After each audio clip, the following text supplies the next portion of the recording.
বহুদিন ধরে একটা সরকার থাকলে আস্তে আস্তে তার ধারণা হয় যে সে বোধহয় চিরকালের জন্য এসে গেছে। এই করতে করতে যদি পাপ জমতে জমতে একটা স্টেজ আসে যখন ঘোড়াটা পূর্ণ হয় তখন উল্টে যায়। আর আমি এটার পতন চাইছিলাম যে এরা যাক, এবার যাক, নতুন কেউ আসে। যেভাবে দুর্নীতি ঢুকছে, যা যা হচ্ছে, সো আই স্টার্টেড ড্রিফটিং। কিভাবে রাজনীতিতে এলেন হঠাৎ করে? হ্যাঁ, মানে যেটা আমি পছন্দ করি না, পলিটিক্স তো আমার ভালো লাগে না, কাজে আমি প্রথম থেকেই বলছি। উনি এগুলো অ্যালাউ করলেন কেন? আমাকে একমাত্র উনি দাদা বলতেন, চিরঞ্জিত দা বলছেন যে উনি নাকি বুড়ো হয়ে গেছেন, আর নাকি থাকবেন না, কেন মিনিস্টার হলাম না? তাই বললো না না না, চলো দেখলেন আমাদের স্বাস্থ্যে প্রবলেম, আমাদের শিক্ষার প্রবলেম, উই ওয়ান্ট জাস্টিস বললো। তো উনি তো শুনলেন কিন্তু কিছু করলেন না কেন? করলে তো এটা পার্টির এই অবস্থা হতো না। তোমার পাঠা তুমি লেজে কাটবে না মুড়ে কাটবে? তুমি সেই সময় মিঠুন আমার সঙ্গে ছিল, মিঠুনের জন্য মিঠুন আর আমিও গেছি। এখন যে শাসক দলে বন্ধু মিঠুন চক্রবর্তী রয়েছে, তিনি যদি কখনো আপনাকে ডাকেন, আপনি কি সাড়া দেবেন? হ্যাঁ, নিশ্চয়ই। এমন এমন কথা বলছি, কোনোদিন কোনো ইন্টারভিউতে এরকম কেউ কথা বলবে না। এরপর জীবনের একটা সেকেন্ড ফেজ আপনার অভিনয়ের সঙ্গে সঙ্গে রাজনীতিতে আসা। তো এই যে রাজনীতিতে আসা, আপনি একটা সরকারের উত্থান দেখেছেন, কিভাবে রাজনীতিতে এলেন হঠাৎ করে?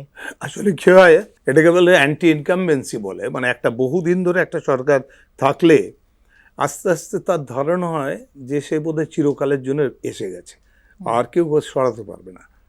তখন এই ঔদ্ধত্যগুলো তৈরি হয়, এই উন্নয়নের থেকে মন সরে যায় তারা শুধু নিজেকে দেখতে আরম্ভ করে, আর দেশকে মানুষকে দেখে না তারা।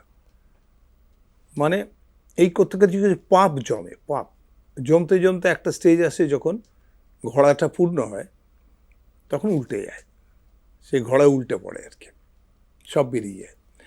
সেরকম এক্স্যাক্টলি সেরকম একটা সময় হয়েছিল যখন 2011-এ আমরা মমতা মুভমেন্ট করছি যখন, তখন সেই সময় ওই বামফ্রন্টের ঠিক সেই অবস্থাটা এসে গেছিল, শেষ সময় আর কি যেটা বলে 33 বছরের শাসনকাল। হ্যাঁ, সেই সময় থেকে মমতার যে অগ্নিকন্যা যে চেহারাটা দেখেছিলাম আমি অ্যাডমায়ার হয়ে যাই ওর, অবভিয়াসলি। আর আমি এটার পতন চাইছিলাম যে এরা যাক, এবার যাক, নতুন কেউ আসুক। সেই হিসেবে ওর সঙ্গে আমি যোগাযোগ করে আমার সঙ্গে, তো আমি একটু ওর সঙ্গে ইনভলভ হই, যাই, ঘুরি।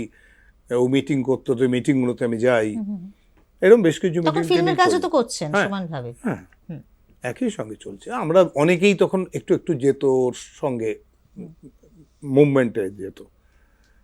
তারপরে একটা সময় এলো যখন ভোট এলো, তো উনি বললেন যে আমায় ডেকে পাঠালেন, বললেন যে আপনি একটু আমার এবার হেল্প করুন, আপনি একটু দাঁড়ান ভোটে। তখন আমি শুটিং করছিলাম বোধহয় 10th জুলাই বলে একটা ছবির, সেখানে অরূপ বিশ্বাস গেল গিয়ে আমায় বললো, দিদি বলেছে নিয়ে যেতে তোমার সঙ্গে কথা বললে। তো আমি তো চিনি ওনাকে, এমনিতে বাইরে চিনি, বাড়ি যাইনি, বাড়িতে গেলাম সেদিন। তো কথাবার্তা বলতে উনি বললেন এইটা হবে না, আমি পলিটিক্সের লোক নই, I don't like politics, I hate politics in fact, আমি পারবো না এটা করতে, আমি কিছু জানিও না, আমি কিছু ভাবিও নি কোনো দিন, আমি সিনেমা বুঝি, সিনেমা করতে পারি, এইসব পারি করতে, আর কিছু পারি না করতে। তো উনি বললেন যে হ্যাঁ সে ঠিক আছে, কিন্তু আমি এবার মনে হচ্ছে যেন সময় আসছে, তো এটা টপল হয়ে যাবে এই সরকারটা, হয়তো আমি সরকার তৈরি করতে পারবো, আমি ইন্ডিকেশন পাচ্ছি, আমার মনে হচ্ছে আমি এতটা কনফিডেন্ট বোধহয় পারবো করতে। কিন্তু পারতে গেলে আমায় এক একটা সিট ধরে তো ভাবতে হবে, যেমন বিন্দু বিন্দু জল দিয়ে একটা সমুদ্র তৈরি করতে হবে। তো আমি আপনাকে ডেকেছি এই জন্য যে আপনি যদি আমার হেল্প করেন, এবার যদি দাঁড়ান তাহলে একটা সিট কনফার্ম হয়ে গেল। মানে আমার 200 সিট চাই কি 150 সিট চাই, তার মধ্যে একটা হয়ে গেল, যাক আরেকজনকে ডাকবো, তাকে দিয়ে একটা হয়ে যাবে। আমি যখন ওর কাছে গিয়েছিলাম তখন অমিত মিত্র এসেছিলেন সেদিন, সেইটা শুনে আমার মনে হলো আচ্ছা এই হেল্পটা তো আমি পারি করতে, এবং আমিও কনফিডেন্ট ছিলাম আমার পপুলারিটির জন্য, যেহেতু আমি সুপারস্টার তখন সেই মুহূর্তে।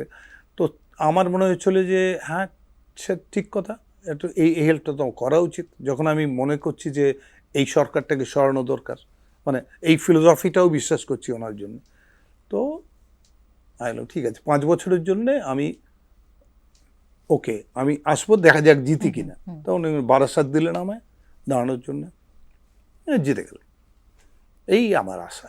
2011, 2016, 2021, এবার কিন্তু 2026-এ আপনি কেন হঠাৎ সরে দাঁড়ালেন? এবং না না তারপরে 26-এ সরিনি, আমি সরেছি অনেক আগে থেকে।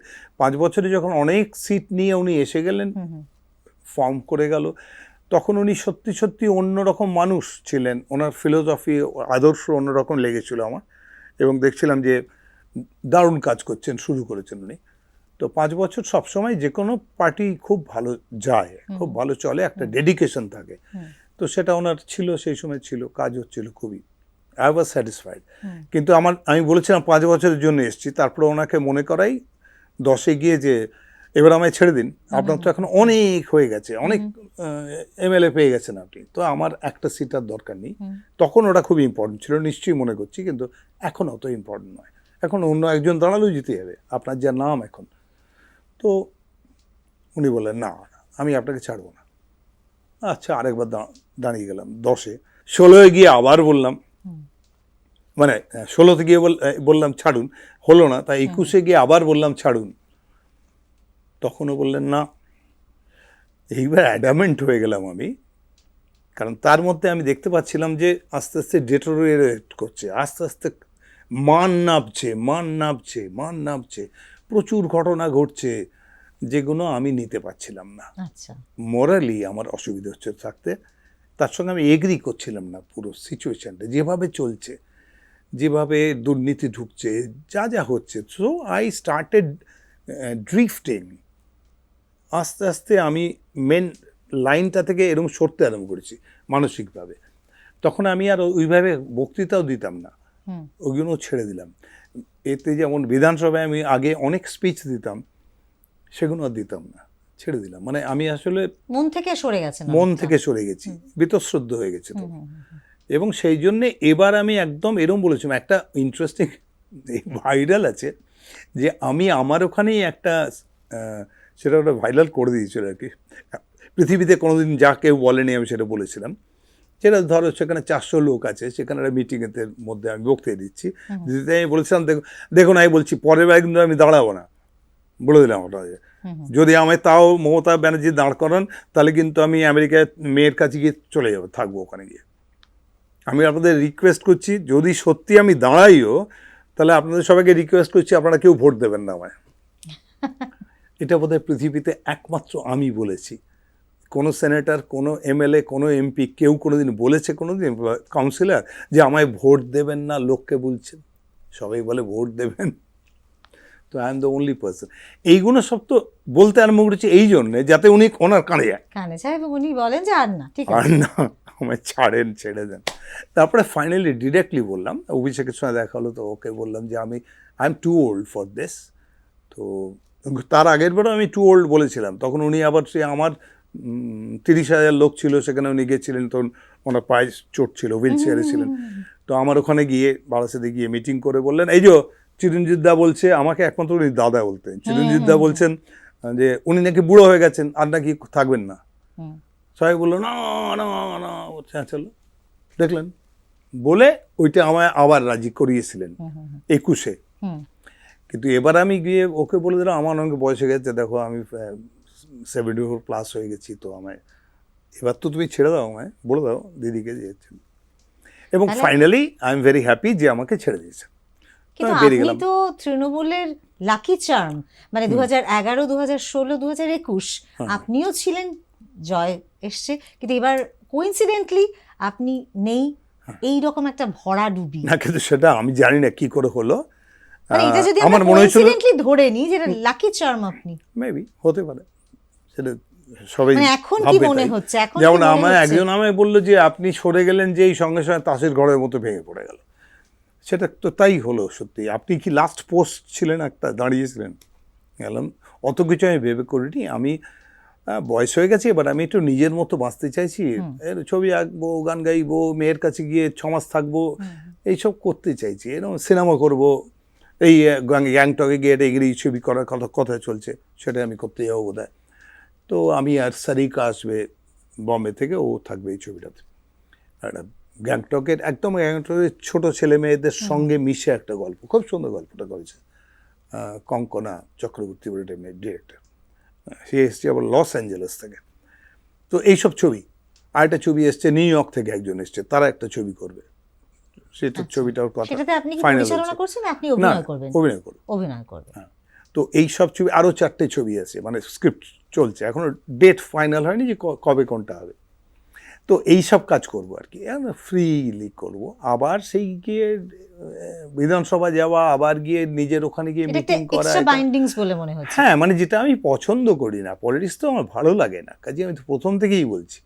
তো আচ্ছা, ব্যক্তি মমতা বন্দ্যোপাধ্যায়কে আপনি একটা সময় ভীষণ শ্রদ্ধা করতেন, খুব কাছে থেকে এখনো করি, দেখেছেন, এখনো করি, এবং সেটা কোনো পরিবর্তন হয়নি। এখনো করি। শুধু একটাই জিনিস, মানে ওনার সম্বন্ধে আমার একটা আছে, অভিমান আছে, সেটা হচ্ছে উনি এগুলো অ্যালাউ করলেন কেন?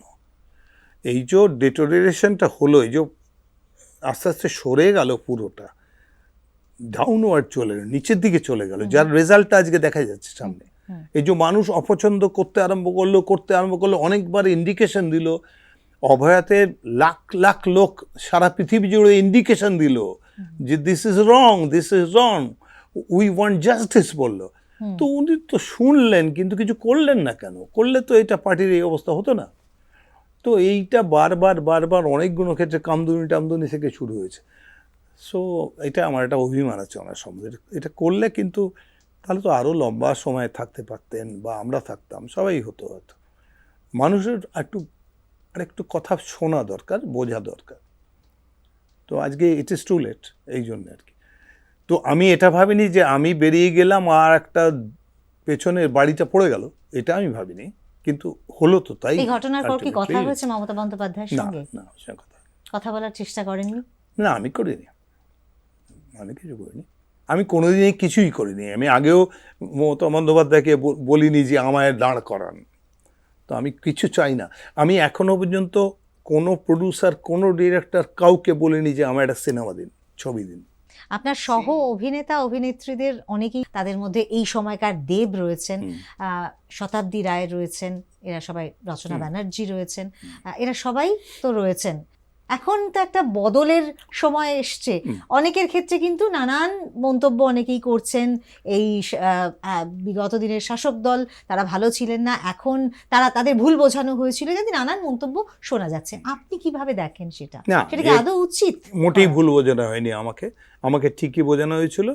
আমার কোনো আক্ষেপ নেই, কিছু নেই। মমতা যা বলেছিল আমায়, সেটা কারেক্ট বলেছিল। যে লজিকটা আমি বললাম যে আমার একটা সিট চাই, সেটা কি আপনি আমায় দেবেন?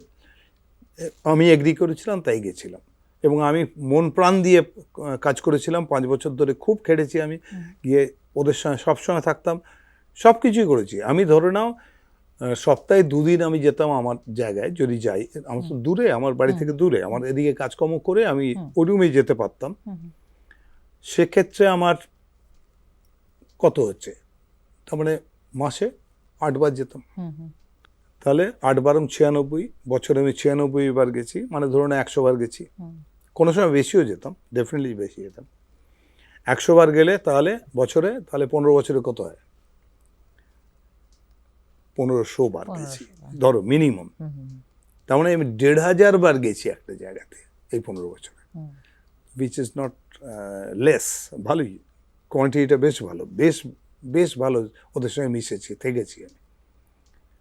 আসলে প্রবলেমটা অন্য জায়গায় হয়। প্রবলেমটা হচ্ছে, তুমি যদি একজন স্টার হও বা একজন পপুলার কেউ হও, সিঙ্গার হও, যাই হোক, মানে সেলিব্রিটি হও, তুমি না যে লেভেলে ওরা একটা ফুটপাতে বসে, একটা রকে বসে আড্ডা মারতে মারতে লোকেদের সঙ্গে বিকেলবেলা সন্ধেবেলা আয় চা খাবো, সেখানে এই হ্যাঁ বল তোর প্রবলেমটা কী আছে বল, এইটা কখনোই কোনো স্টার পারবে না করতে, সেলিব্রিটি কখনো পারবে না।